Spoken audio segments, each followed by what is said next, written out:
I am so very excited because my book is coming out. The book is under the Dear Black Woman brand. It is a book, an anthology of there are 20 of us, 20 women. We did the thing. We went back and we wrote letters to our younger selves. We wrote letters to our inner selves.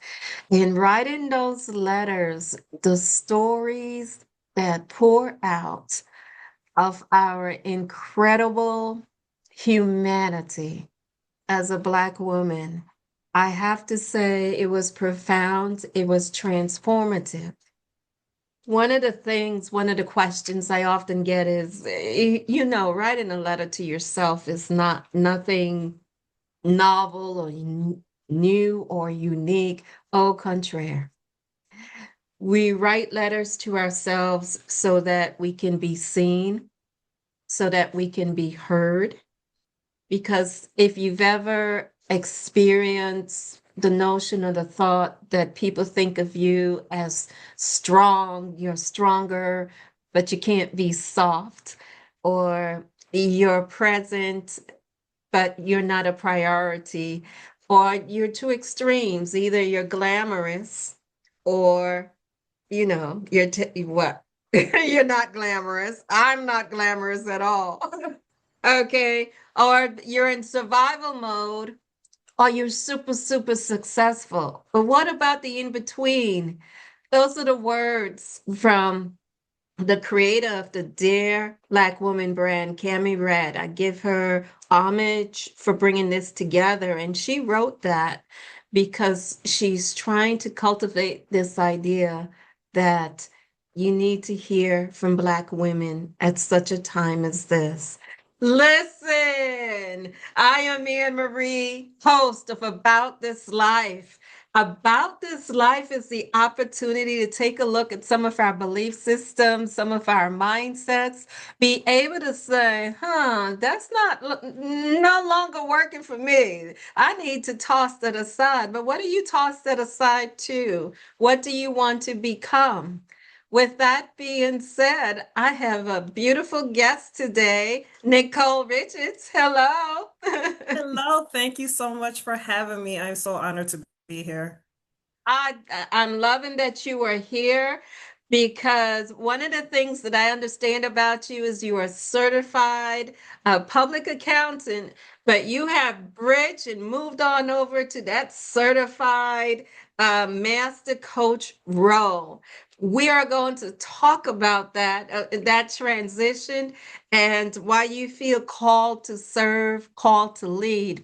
So I have an unusual question that you probably don't get on a lot of podcasts and shows that are asked.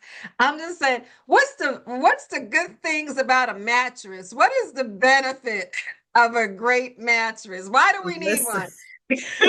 listen, that is a great question. And no, I have not been asked that. And it's something where I actually have a bed that I need to replace. And I've been at Mhm. the Four Seasons in Malibu where I want that bed in my household, right? Like that's when I know I've made it in life, right? Mama, I made it. And it's because of that lushness, right? You want to have serenity when you go down and you go to bed.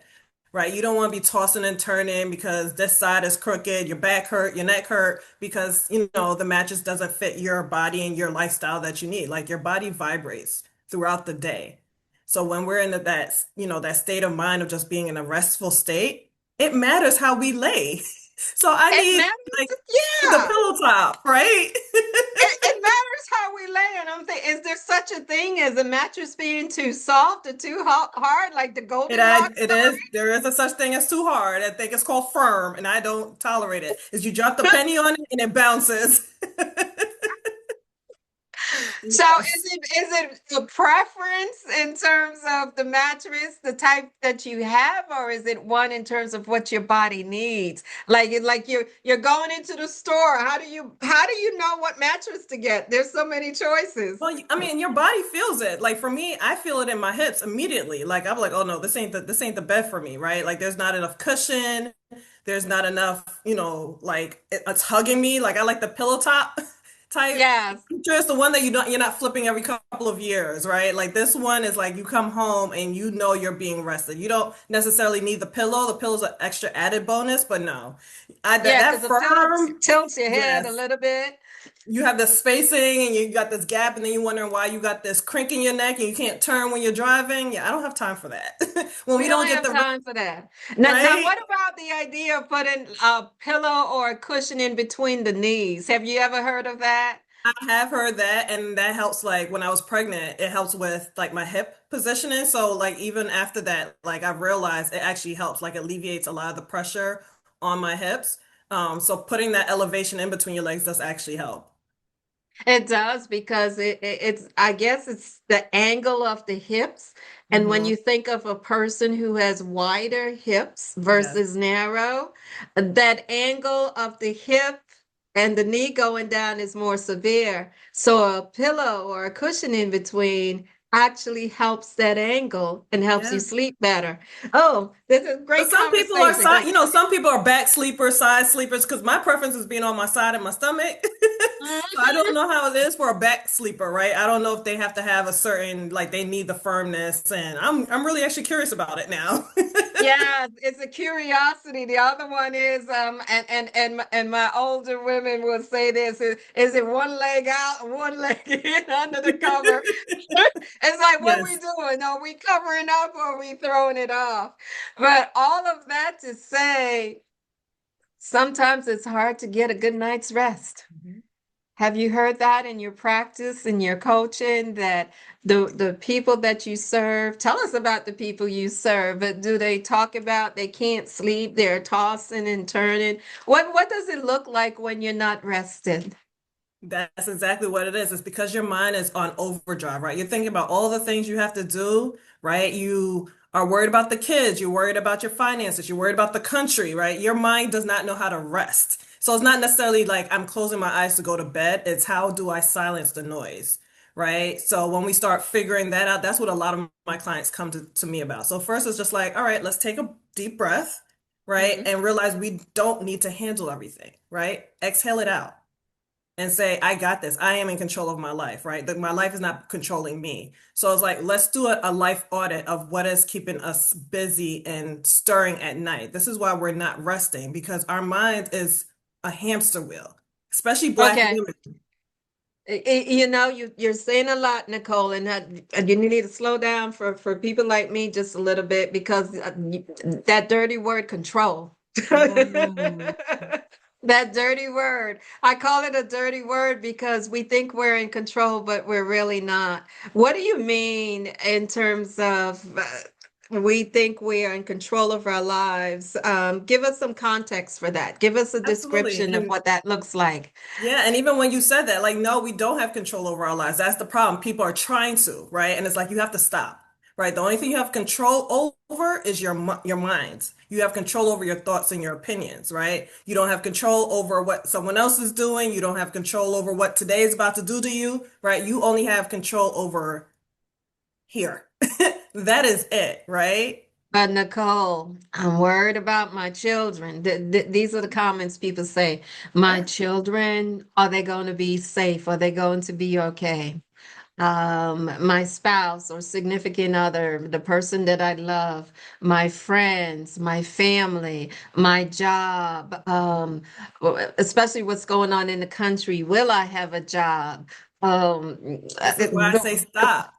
Stop. You just gotta stop. You gotta take that pause, right? It's because your mind is not gonna stop unless someone tells you to stop, unless you're telling your mind stop, right? That's why I say write everything out because if you keep talking about it, you're not doing anything. When you see it on paper, how much of that can you control? You have no control over the government. You have no control because, unless you're voting, and that's a whole other conversation in that, right? Yeah. And that's a whole like rabbit hole right there, but it's just like what do you have control? You don't have control over your kids, right? We want to pray over them. We want to have faith that, that they're going towards the path that you wish and hope for them, but you have no control over that. That's why I say just stop. Like Okay, that pause you're saying yourself. stop. How old are your kids? How old My are your son is kids? 18. 18. Okay, wonderful. Awesome. So he's adult. He thinks he's grown at this point. Oh no, he still loves being my baby. I know. Boy mom. I'm a boy Hmm. mom too. I have Yep. two guys. But it's interesting because we think about the schedule. Think back then to when they were younger, and if they were in sports or if they were in music or at extracurricular activities, and you had to go from one place to the other and make sure they get this, make sure they get that, because if they don't, heaven forbid, oh my goodness, they would fall back or they won't get into the right college. These are all of the things, and how can we stop?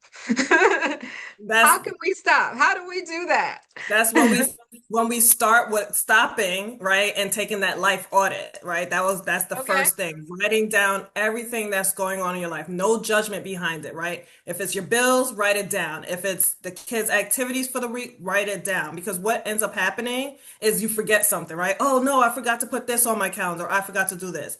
Once you actually Hmm. see it in front of you, it's like, okay, now I see it. What do I have to do? Right? What do I get to do? Right? We're not just doing everything. So and so has a birthday party, or I have to go. Do you? Who told you you had to go? Hmm. Right? So that's why we're doing Hmm. this life audit because for some reason we put this expectation on our shoulders, especially as Black women, to do it all, and we cannot. It is not possible. That's why we have the high blood pressure and the heart disease and all these other health issues because we're stressed out. So we have to take that stop and look at what's going on in our lives. And then once you see that and you eliminate it, it's like, okay, what can I delegate? So when we're talking about those kids Hmm. and those activities, it's like, okay, this is what has to happen this week. So if that's priority, then that's the first thing we're worrying about. Then we're not worrying about the rest of the stuff on this list. Get that stuff out of the way. Make sure your doctor's appointments are scheduled. How many times are we avoiding those things because we got to take care of the kids and we got to take care of this? You got to take care of yourself first. You have to put the oxygen mask on you first. That is what my clients, what I care about the most. I don't care about, I mean, I love the family, but I care about how you show up because when you go down, everything else around you crumbles. Isn't that the truth? Isn't that the truth? Who tells us we have to carry everything? Who tells us we have to be Superwoman? It's a generational question I've been asking a lot of people. Who told me I had to do everything, right? It's the conversations you're having in your household. It's the conversations you're having in your church. It's the conversations you're having at work. And then there's this expectations on top of it that no one had put in your head but you. That's how I look at it. Like, that's how I had to stop myself, right? Like, I'm talking from a place of how I got burnt out, right? I kept trying to do everything, being the army wife, being the mom, being the AAU coach slash coordinator, and the travel companion, the travel, like, I had to stop. I had to stop because I wasn't breathing, right? And then that's really why I'm so adamant about it because I've seen some of my girlfriends and some of my clients literally are just, they keep trying to go. Oh, I'll worry about that later. I'll worry about that later. And press Right? through. And there's always the notion that as Black women, we should always press through. We have to Yeah, move it through. The family is dependent on us. And if not us, then who? yeah, That is a heavy weight to carry as we press through.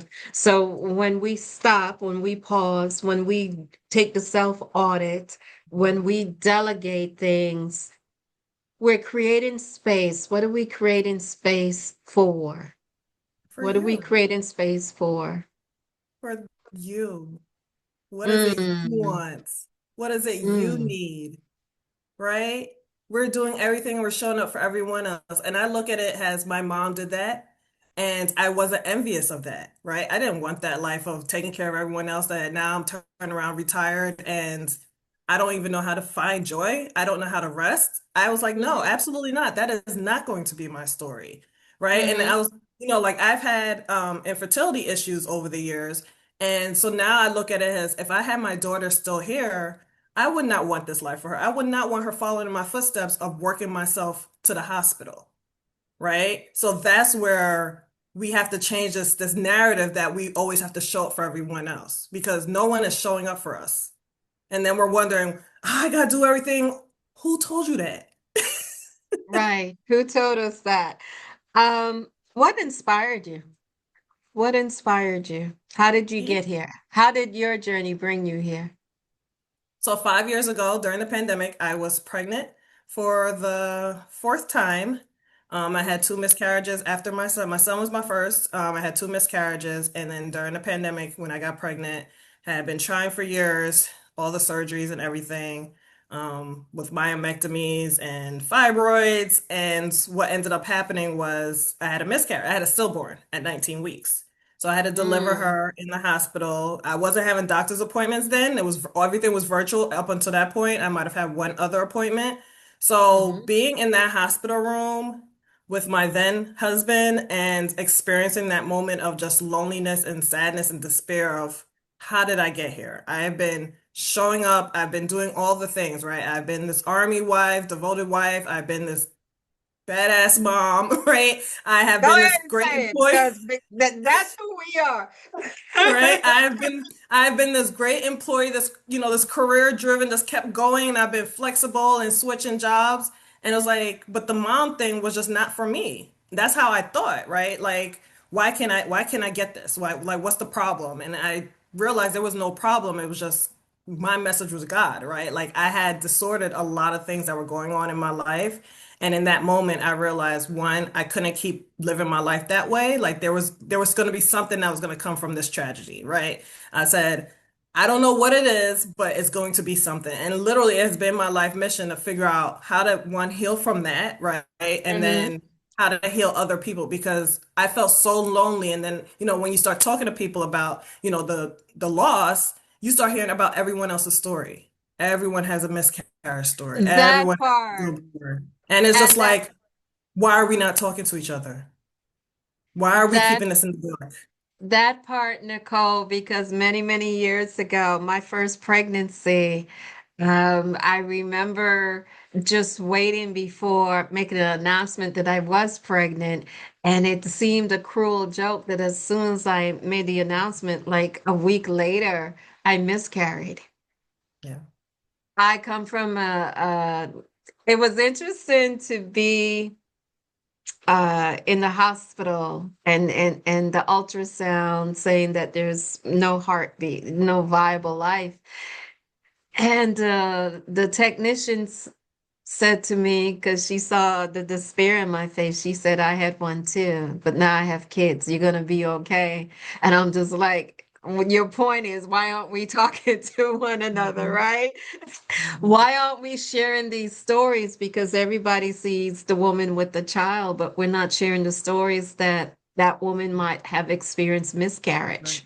Right. Those are Like the, I had to yeah. deliver, had the milk and everything coming out. I got wheeled out of the hospital, like down some back alleyway. Like it was the saddest thing for me, right? And I didn't think I was going to overcome it, but I knew I needed to. But that silence of realizing so many people have experienced this, I was like, why are we so quiet? Y'all know I like to run my mouth, right? So Yes, we need to speak about it. Did you have a funeral? I did. I Yeah. did. She got cremated, but yes. So she's at home and everything. But yeah, so that was going through that was very tumultuous to say the least.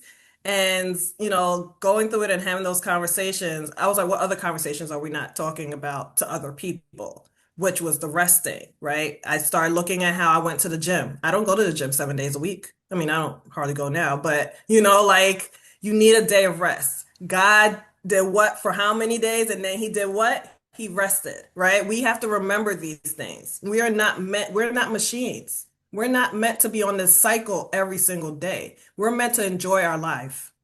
We're meant to have You fun with our kids.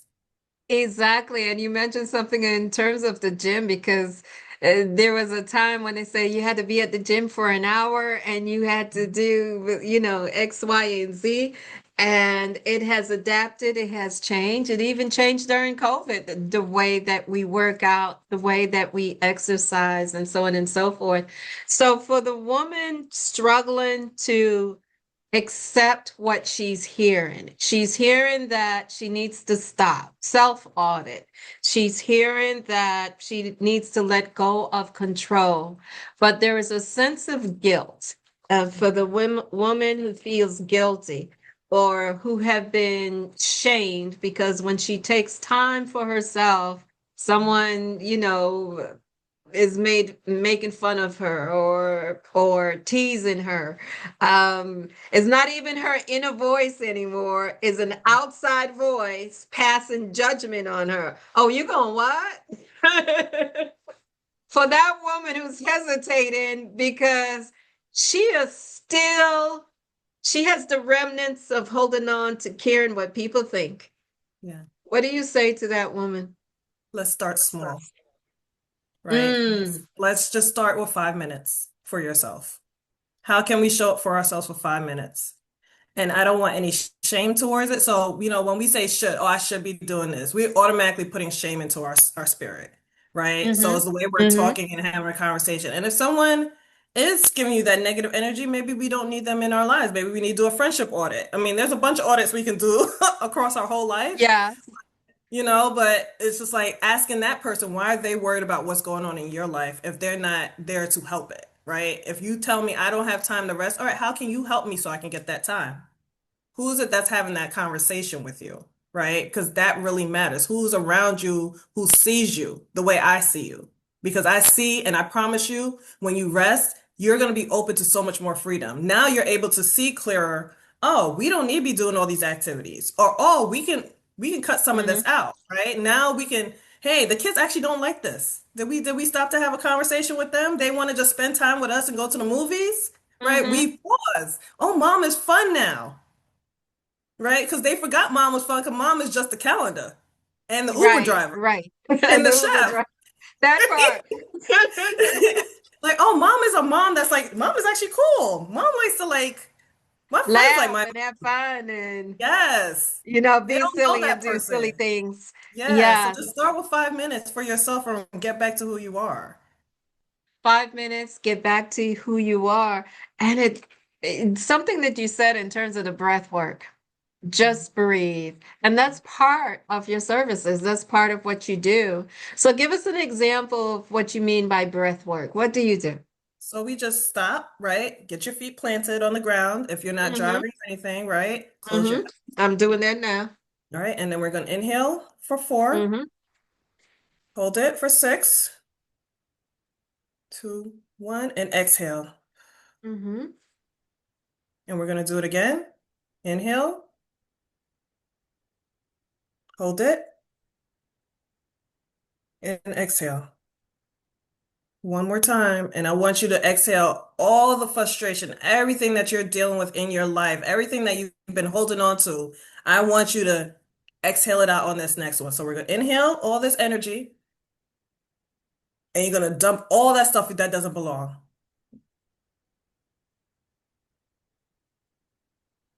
By that, tell me how you're feeling right now.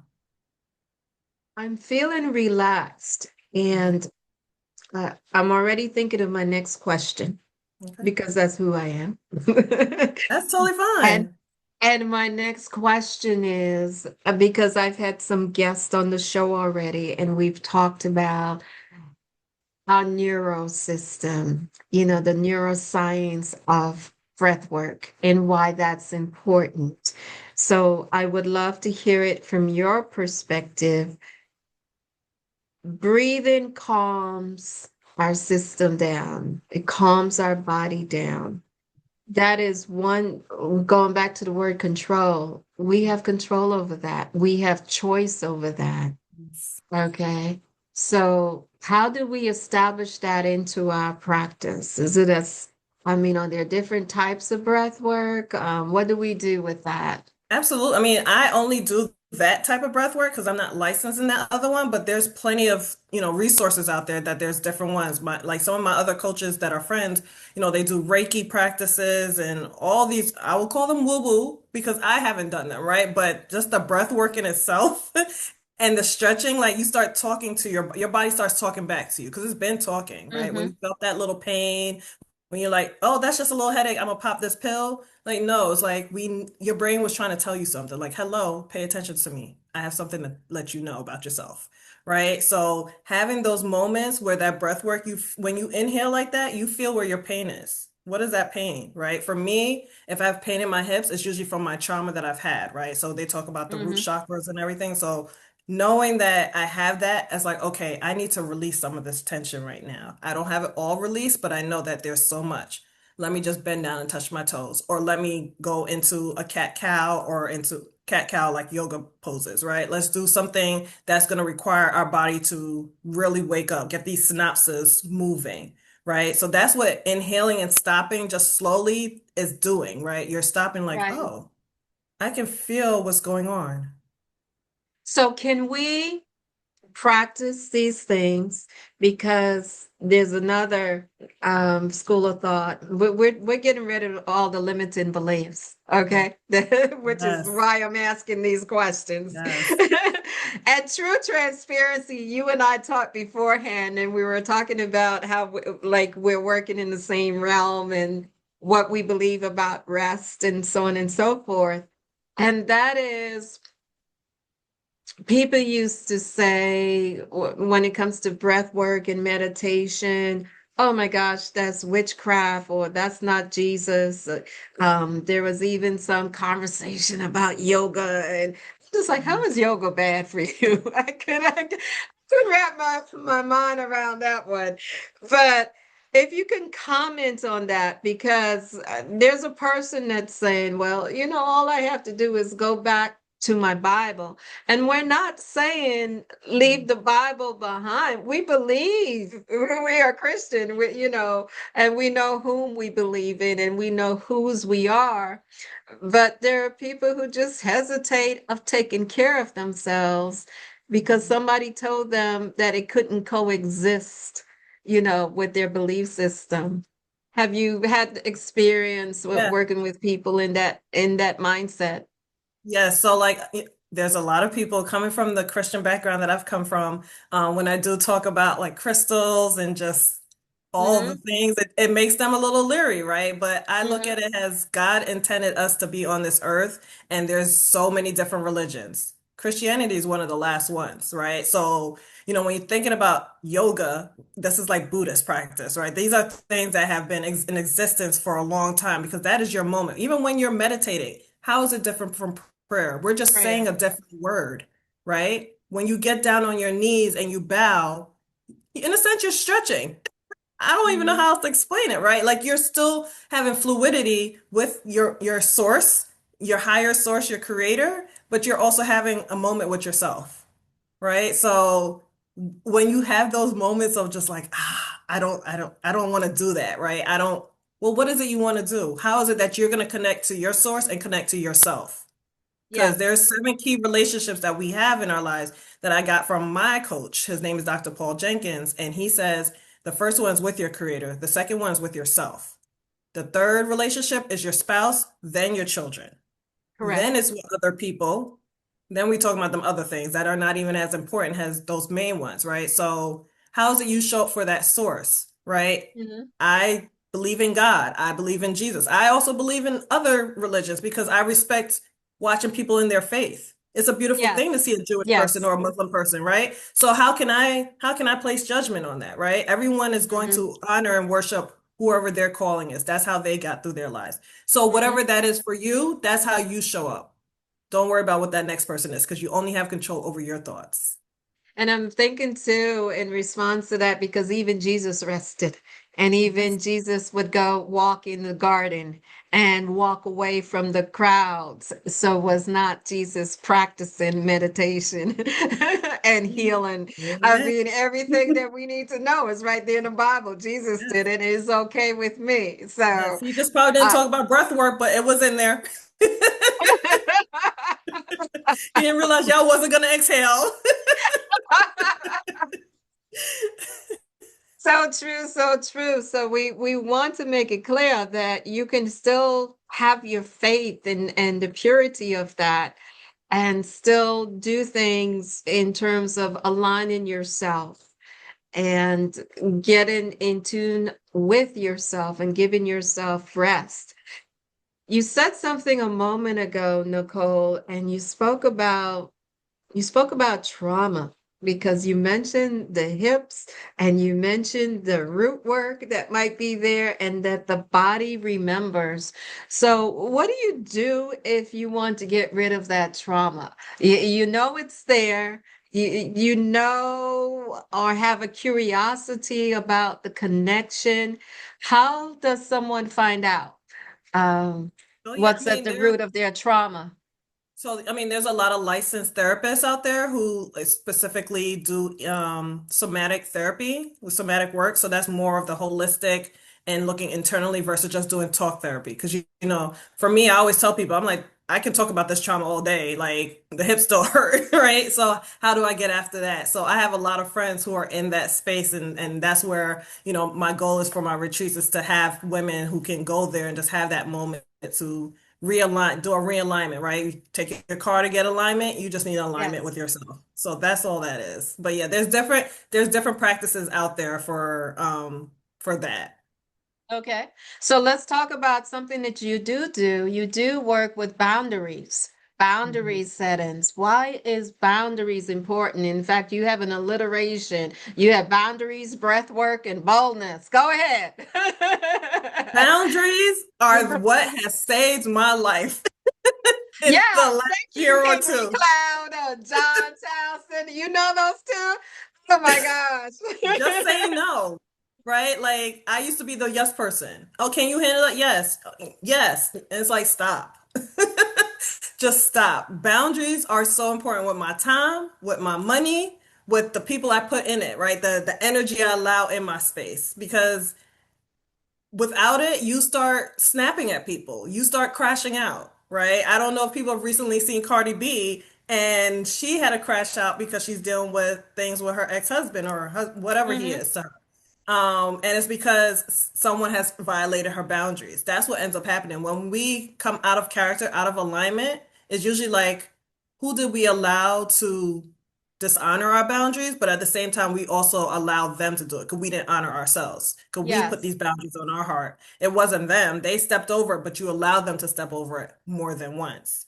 Right. So once you have that conversation about those boundaries, I promise you, start small. Boundaries started with me just putting my phone on what is it? The at from 10 p.m. to 7 a.m. notifications are off, right? Yes. Versus like every time it used to buzz, buzz, buzz. Now I've migrated it to it's not even in my room at night, right? So what are the boundaries that you could protect yourself, right? Because I was gonna say your sleep.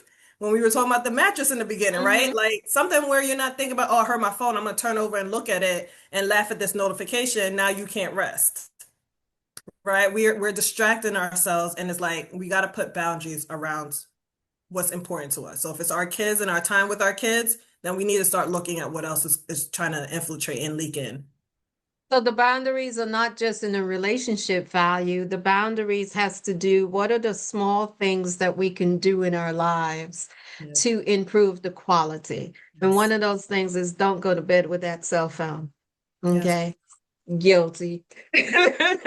Listen, some nights I'm guilty too, and I'm like, oops. That's my alarm clock and it's on my nightstand and I'm just like, okay. But the problem with that is you have the notifications that come through and so you're just like, okay, who's contacting me? And then you look and then next thing you know, an hour has passed and I I'm mean, like, I grew up where we didn't have cell phones, right? Like the phone was in yes. another room and we got sleep, right? So we don't need all those distractions, right? Like I used to be the type of person who had the TV on and I'm scrolling through Hmm. my phone, put the time, it was just, it's a lot. I It's a had lot. to tell And, myself. and, you know, I want to call them the old folks, the OGs. They knew what they were doing when they were talking Mhm. about, when they'd go in Yes. the country and they'll get that good night's rest. And they say, what you doing, Yes. baby? I understand. So we heard about the boundaries. We heard about the breath work. What about the boldness? Why do we need to be bold? Because listen, I was in corporate America at one point, and I've Mhm. been told my laugh was too loud. I've been told my hair is too much, right? And it used to piss me off, right? Like, why are you worried about this if I'm doing my job? Right. So now I don't even apologize for how I show up. Sometimes I'm gonna have braids, sometimes my fro's gonna be out, right? Sometimes whatever it is this how I'm gonna be? You're gonna learn to love me this way. And if you're not, then maybe you're not my cup of tea, and that's okay because you're not mine. So That's a that's how I said, badass show up woman. though, be yourself. I'm not apologizing. Do you, boo? Yes. That's relatable because Because very often we get questions about why we change our hair. I mean, I went through a I period feel where, like it. because, okay, I like that. And I like that too. And I like that too. So what's wrong Yes. with that? Yes. That's exactly. And like I used to apologize for it, right? I used to have the Mhm. straight hair and the perm would break it and then the hot, all of that stuff. And it was just like, who was I doing this for? Who Right? were you doing it? Who were you doing it for, and who told you? So when we take a look, once again, in terms of boundaries, breath work, and boldness, you want women to reach a point in their lives to fill in the blank. You want women, I'm assuming it's women, maybe I should not. Maybe you work with both genders, but you want people to come to uh, a point in their lives where they make decisions to go ahead and fill in that blank. Come back to themselves. Figure out what they really want. How do they Mhm. prioritize themselves? It could be all of those, really. But at the end of the day, it's how can we get back to prioritizing ourselves? The same way a kid can say, I want this, you can say what you want. Will you get Right. everything? Not necessarily, but you can at least claim it. Don't try to diminish it. Oh, I can't afford it. Stop that. Give yourself the permission to just say what you want. Absolutely. Absolutely. A mindset shift. So, how do people reach you when they want to get in touch and look into your coaching, hire you as a coach, coaching services? How do people reach you? So I'm on Instagram at Nicole Richards 718 or at LinkedIn, Nicole Richards CPA. And also I have a website, www.cpa-coaching.com. On there, there's a 1 minute burnout assessment, see where you are at, and then we can go ahead and have a 15-minute discovery call to see if I can help you. Amazing. That is wonderful. And first of all, I want to thank you for being my guest, Nicole. So it's Absolutely. been a Such a beautiful pleasure. conversation. I want to remind my audience that have a new book coming out. The brand is Dear Black Woman. So I hope you can follow us on IG. The name of this podcast, About This Life _ Anne Marie, all one word. Then you can also follow the release of the book on Dear Black Woman Media on IG so that you get all of the pictures and the wonderful stories of all the women who have co-authored this book. And one more thing is I have an online Facebook group. It's called Becoming Enough. So Nicole and I are sisters from another mother. Because we just want and have a heart for women to come back to themselves. So look for us in any of those formats. This is Amarie, host About This Life, where we are changing our lives one day at a time. Thank you. Thank you. It's been such a joy.